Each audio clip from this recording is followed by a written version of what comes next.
Hey everybody, welcome. So I'm going to give you guys 5 of the actual best mobile games out there, period. These are the games that are going to be the top 5 games that you will find, period, out there for mobile devices. These are not games that are built like little whack games that you can just like play and then, oh, okay, I go to a different game. No, these are real games you're going to put time, effort, and actually play and enjoy because they have high graphics, they're huge games, and they're multiplayer, and you can actually enjoy them on a mobile device. Now, an Eve Online alternative to mobile devices is Eve Equus. So we actually have the same concept of Eve Online brought down to mobile, and it has the same exact kind of stuff and ability like that. So you have this massive one server system on Android or iOS. It's very cool.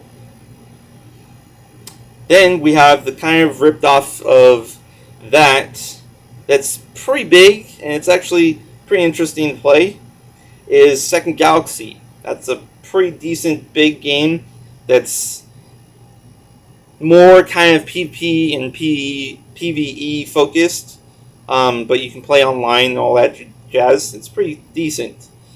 Then we have the Perfect World International brought down to mobile devices, and that is Perfect World Mobile. This is an actual MMORPG game that is full function on mobile device. This is not some random crap game that seems like it's an MMO, but it's really just a bunch of baloney beans like a lot of other companies trying to say that, oh, this is an MMORPG, blah, blah, blah. No, this is an actual, real MMORPG. The same thing as basically Perfect World International does, but brought down to mobile. So it has all that good level ability, the quests and everything like that, your gear, all that good stuff is right here. Then we have the alternative to Elite Dangerous. I know everybody's like, oh man, I would love to play Elite Dangerous on mobile, but how? What game is that kind of game? Well, it's actually been out for quite a long time, and a lot of people seem to have misplaced it and actually forgot about it. And that is a very game, Vendetta Online. Yes, it is a Elite Dangerous alternative for mobile. But you can also play this on computer, even for a low-end computer device you can play this on, which is actually pretty neat. Same thing with Second Galaxy. If you have Steam, you can play Second Galaxy on a computer if you want to. And this also comes for another game that you can play on computer, but you would need more of a mid-range to a high-end computer to play for decent graphics-wise. But you can play on a mid-range to a high-end phone if you want to. A Path of Titans. This is a dinosaur game that's similar to the Isle and Beasts of Bermuda. But this is kind of going for that MMO kind of playstyle, where you do quests and this to level up, to help up water reserves and other kind of stuff like that. They're still working on this, so it's not a full-fledged play game yet, so it's not complete, but it's really actually great. This is the best of the best of a dinosaur game that you'll ever find, period. Now, I have 4 other games that are not really the best of the best of these kind of other 5 games I've just mentioned. These are more just random, but Infinity Leg Range is the same company actually producing Eve Equus. And they're doing their own kind of take of Eve Equus, but more kind of a homeworld style to it. So it's pretty interesting. I'm not sure how well built it is or how well long and juddery the playstyle is, but it seems to be mid-range. It's not crappy, but doesn't seem to be as big built as an actual real game does.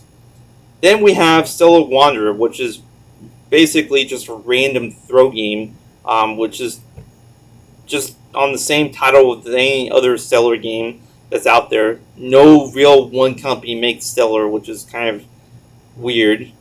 You would think that Stellar the topic of stellar name would actually be from one company, but no, it's like from thousands of other companies saying, "Oh, stellar trade, oh, stellar idol, oh, stellar wonder." Blah, blah, blah, blah. It's like, what? Then we have another random toss around game that you can play, Interstellar Pilot. This is a third person view playstyle kind of PVE-PVP combat game. Stellar Wanderer and Interstellar Pilot and the next game I'm going to mention are all single player mode games. They're not multiplayer, period. And then we have Subdivision Infinity. This game you do have to pay to unlock the other maps, but you really don't need to, because the first map you play on, after you complete it to go to the next map, supposedly, that you have to pay for after, or pay for to get to the next map, you really don't need to, because you can get to the max level, get all the max weapons, everything you want to do, literally on the first map, period. You just do free hunts, mine, and that's it. You just, boom, you have everything right there. So it's not really, that's what I mean about games that aren't really built to an actual game. They're just kind of toss rounds. And Subdivision Infinity is basically a great example of a lot of Android games that are not really built to actually be real games, like Eve Equus, Second Galaxy, Perfect World Mobile, Vendetta Online, and Path of Titans. Those are the 5 actual true games on mobile that you can actually enjoy and play. But most other Android games are basically just going to be toss-up crap games that you're going to just forget after a couple days. It's just, yeah. So anyways, thank you guys for watching. Peace and have fun.